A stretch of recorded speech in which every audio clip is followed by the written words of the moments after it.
make you into a great nation, and I will bless you. I will make your name great, and you will be a blessing. I will bless those who bless you, and whoever curses you, I will curse. And all the people on earth will be blessed through you.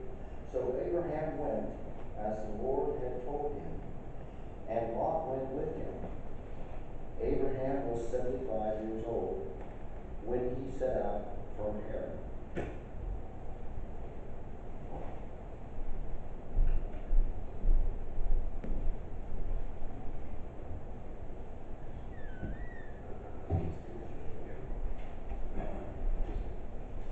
Before I read our New Testament text, first of all, again, it's good to be with you all. Because of this schedule, I'm not going to be able to hang around after service, and we have to go ahead and get to feast revival. But one of the things I want to encourage you is to set up a time that we can get together. I'll be trying to make my way to meet all of you in different venues. I will be here on Thursday mornings this fall. I'll also be here on Wednesday mornings. Most Wednesday mornings I do a chapel. Every other week I do a chapel with preschool kids here. So if that time doesn't fit with you, I know obviously many of you work. I want to have an opportunity to get to know you and also have some extra times here where we can be together in fellowship. So I'm looking forward very much for that opportunity. Our New Testament lesson today is in the 11th chapter of the book of Hebrews. If you have your Bibles with you, I encourage you to turn with me. We begin with verses 1 and 2, and then we switch later on into the chapter. Listen to the Word of God. Now faith is the assurance of things hoped for, the conviction of things not seen. For by it the people of old received their commendation. Then we switch to verse 32. And what more shall I say? For time would fail me to tell Gideon, Barak, Samson, Jephthah, of David and Samuel, and the prophets, who through faith conquered kingdoms, enforced justice, obtained promises, stopped the mouths of lions, quenched the power of fire, escaped the edge of the sword, were made strong out of weakness, became mighty in war, put foreign armies to flight. Women received back their dead by resurrection. Some were tortured, refusing to accept release, so that they might rise again to a better life. Others suffered mocking and flogging, even chains and imprisonment. They were stoned, they were sawn in two, they were killed with the sword. They went about in skins of sheep and goats, destitute, afflicted, mistreated, of whom the world was not worthy, wandering about in deserts and mountains, in dens and in the caves of the earth. And all these, though commended through their faith, did not receive what was promised, since God had provided something better for us, that apart from us, they should not be made perfect. May God bless the hearing, and reading of His holy word. Let us pray. Lord, in the midst of the many words both within and without, we ask that you, the eternal word, will speak to us this day. In Jesus' name we pray. Amen. The theme of the next three sermons is printed in your bulletin. And now, faith, hope, and love abide. Some translations have faith, hope, and love remain. These three, but the greatest of these is love. So what remains? What holds up the course of life? What helps us to face both life and death, or mortality? Perhaps, what is it that survives the grave? What remains? I've spent a good bit of time over the last month in both the place I was born, in West Virginia, and the place where I was reared in Chambersburg, Pennsylvania. And it's natural to try to find landmarks that have not changed. Some of you have grown up around here, and there are places maybe that still exist where you went to as a kid. Maybe a park, maybe a restaurant or something like that. Last weekend was my high school reunion, and I can tell you with great conviction our name tags, which were our yearbook picture, that has not stayed the same. Now, me, everybody recognized, but yeah. I went to a viewing this week in West Virginia in the praying of a rosary. And I was talking to my mom, and my mom and sister were on the phone together, which is never a good thing. And my mom has yet to embrace GPS. Right? So she's trying to give me directions. My sister, who should know better, is trying to give me directions as well. And finally my mom said to me, Markwood Funeral Home. It's right beside where Custer's Last Stand was. Now, Custer's Last Stand might be the best name ever for an ice cream place. They also had the best chili dogs ever. But Custer's Last Stand long ago had its last stand, so it hasn't been around for years. So I walked into the funeral home near the memory of Custer's Last Stand. I was there because my cousin's 26-year-old son had been killed in a motorcycle accident last week. And my cousin who I grew up with, we're about the same age. We hadn't really spoken much, except a couple weeks earlier at my father's funeral, and I just embraced him. And he me. His father, Frank, was one of the great characters in our family, who wore a cowboy hat before it was cool, came up to me. He was glad that I was there. Frank, who was like a brother to my mother. And he said to me, I guess we're not supposed to ask why. And I looked at him and I said, well, how can you not ask why, Frank? I said to him. And Frank is not necessarily known for his piety, but I think it gave him slight comfort. And then his wife came up to me and said the same thing. But we were always told you're not supposed to question, you're not supposed to ask why. And I said to her, I never tell anybody that. And she gave this slight, sad smile. I think because maybe only God can handle our whys. I think this is faith that abides. This is the kind of faith that remains. In the midst of death and tragedy, in the midst of all the good days, all our worst days, and all those mundane days in between. You see, faith is not that Jesus is the answer. The great Czech theologian and writer who, if you listen to Scott Jones over last year, you probably heard Scott quote him as well, Tomis Halik, says this: faith is not a question of problems, but of mystery. So we must never abandon the path of seeking and asking. We must shift from problems to mystery, from apparent final answers back to infinite questions. You see, I think that's why exactly we bring our whys to God. That's the nature of faith. We're saying yes to the mystery of God's love to us. Not a set of propositional truths or a set of easy answers. Jesus is not the answer. Jesus is the way, the truth, and the life. Jesus is a relationship. Faith is a relationship that takes us into the mystery of God's love. And our scriptures are full of this kind of faith. Matter of fact, God offers Abraham a promise. He leaves a city. Jesus calls his disciples, and they drop everything to follow him. The people mentioned in Hebrews, some of them had success, some of them did not get their answers. But they lived the life that God had called them to. And at some point in your life, if you are a person of faith, you said yes to God. Maybe it was dramatic. For most of us, it's probably incremental units, right? And you know what you and Abraham and all the folks mentioned in the book of Hebrews and the disciples have in common?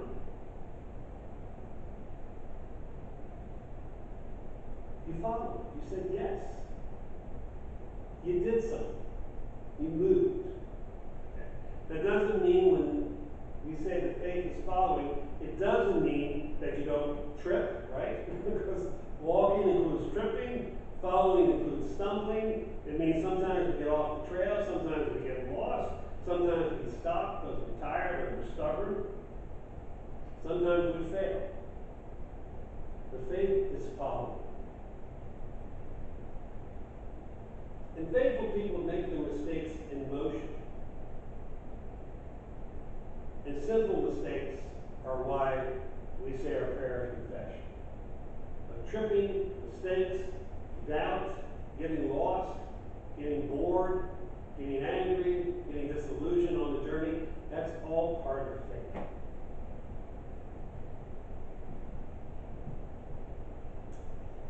We often translate the Greek word for faith, pistos, into belief.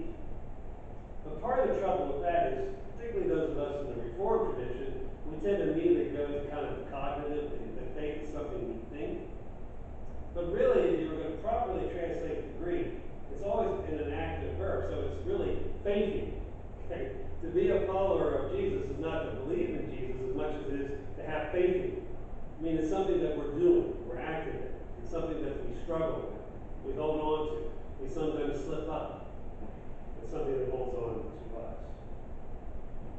And as I told the kids, it follows that if faith is engaged in following, then you have to kind of trust who you're following, right? Okay, there's a sense where faith is not, the faith that abides is not only one that follows God, but it's one who trusts in God. And see, it's really important what and to whom you trust, right? Have any of you ever had to do that faith game or trust game? I mean, when you're like in a group building exercise, maybe among, if any of you were on a retreat with your coworkers, or maybe on some sort of, even maybe a goofy church retreat one time. You know what the trust game is? Where, you know, you get a circle of people, one person, and you close your eyes and you fall back. And you say, I trust you. Okay.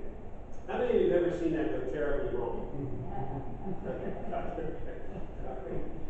Yeah, I've done a lot of work with high school kids. I've seen that go horribly wrong, okay? And that's why I've never chosen to do it with the kids I work with. Okay?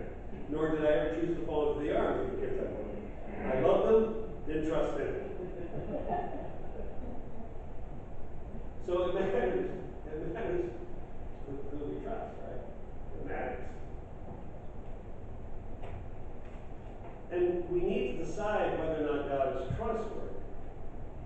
And that's probably part of the struggle, the struggle we have in faith. Because it can look really different what it means to trust God. Matter of fact, thank God we are told in Mark chapter 9, trusting God can mean you can say something like, I believe, help me in my unbelief, right? The man that Jesus healed his son. So faith, trusting doesn't mean there aren't any doubts, right? So that's the great thing about faith means, all right, Jesus, I believe you, I kind of don't. All right? But I'm going to believe you, but I'm not real sure, but I believe you, kind of. That's okay. Jesus, that worked. That was enough for Jesus. I'm sorry, there's a lot of death in this sermon this week. There's been a lot of death in my life over the last week. A woman who was like a daughter to me, lost her battle with cancer literally the week after my dad passed. Colleen was this amazing character. Years ago, when I was working at church, I said she came to be our babysitter and never left. And Colleen had a lot of, and she was a remarkably creative and troubled kid. She had horrible tragedies in her early life, suffering that none of us should ever have to face, but she did. And she had a very tumultuous young adulthood. But got her life together. And around her 30th birthday, she called me, and she had been diagnosed with cancer. The same cancer that killed her mother when she was only 6. Same cancer that took her paternal grandmother and both her paternal aunts. And I can remember this 8 years ago, she called me and she told me, and she finally, at the end of the conversation, she said, well, you'll be happy. I believe in God again, because I have to have somebody to be angry with. But there's something really profound in that. You see, that's the kind of trust. That God is big enough, and maybe God's the only place to take the anger or the hurt or the sadness of our wives. I actually think that's what faith is. Trusting in the God who can bear my anger, my sorrows, my today and my tomorrows. And I think that leads us to this idea that faith is also patience with God. You know, sometimes we kind of turn on ourselves a little bit. Well, you know, why isn't it working? Well, there must be something wrong with me. There must be a deficiency in my faith. But I don't think that's always the case. Because faith is difficult. God can seem hidden. God can seem silent. God can seem distant. I mean, that's kind of the nature of God. I mean, there's this amazing gap between who God is and who we are, right? And that really is a struggle. We don't often talk enough about that, but the history of Christianity is people being struggled with that very distance. I know I grew up in a church where people always said, well, the Lord told me this, the Lord told me that. And as a kid, I go, well, gosh, he's talking to everybody else but me. Now, in church, if you press those people, well, actually, what the Lord is telling you, you say, and you go, oh, I don't think God says that. That sounds more crazy than God to me.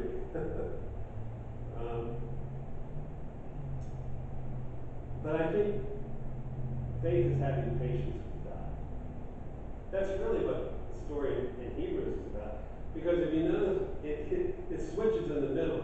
It's talking about all these great things that people had happen to them, they were rescued, their children raised from the dead, faith shut down the mouth of lions. Then it switches to where things don't work out.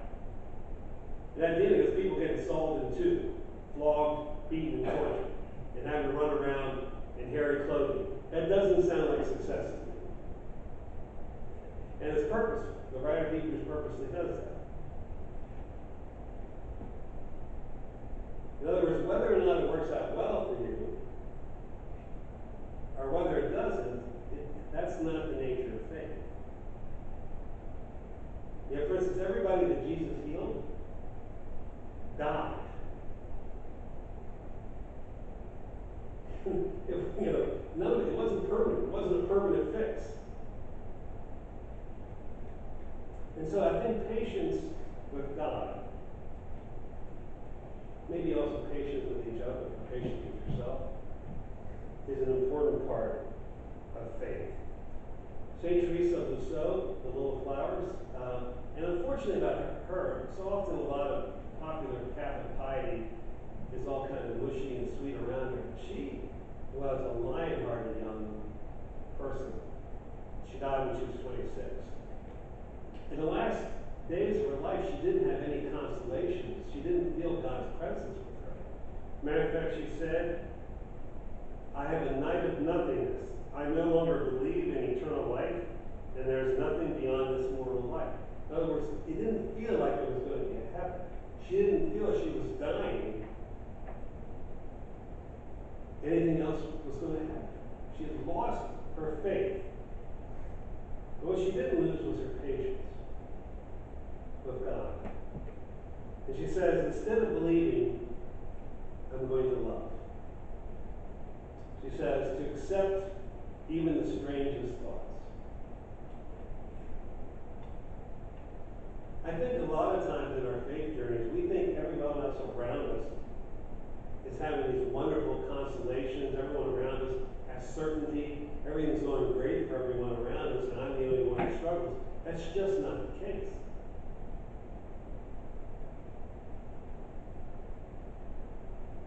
Faith is being patient in the mystery of what God's doing in the world. I had not been able to go to my father's grave at the funeral because it was back that Sunday where there was flash flooding, and so literally, the road to the cemetery in the country was shut down, and the ground was so wet, so we didn't do the interment.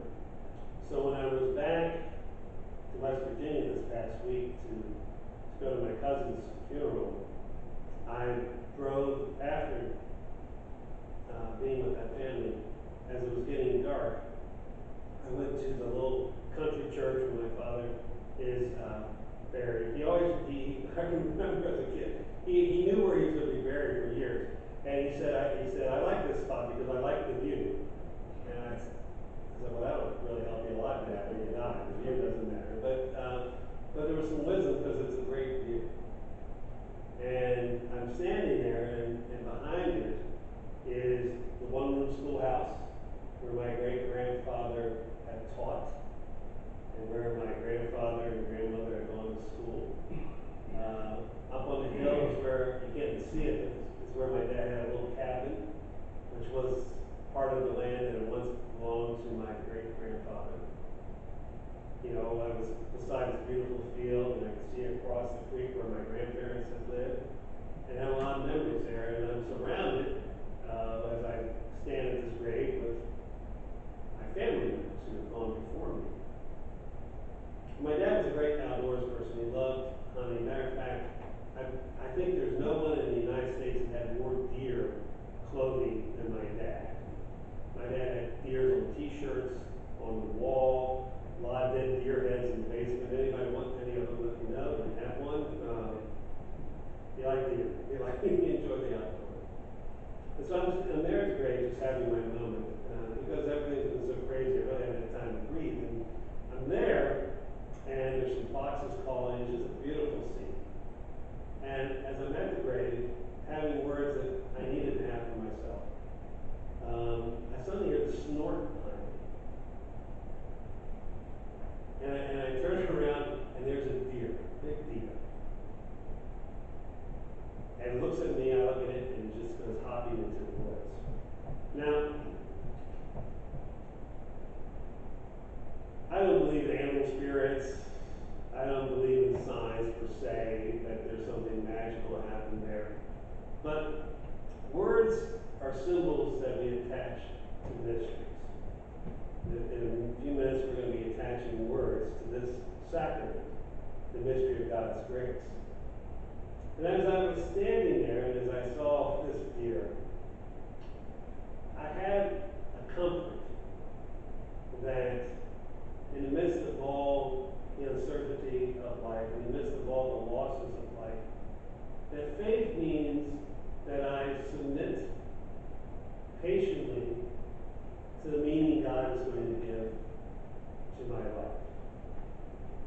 And I think for me that the power of the fact that faith remains is that in the midst of everything and everything we face, there's an opportunity to say yes to God. And sometimes that yes is full of doubt. Sometimes that yes includes following and stumbling. Sometimes that yes means we trust even though we're not sure. But I think that yes means that we're patient and we trust with the good that God will give us.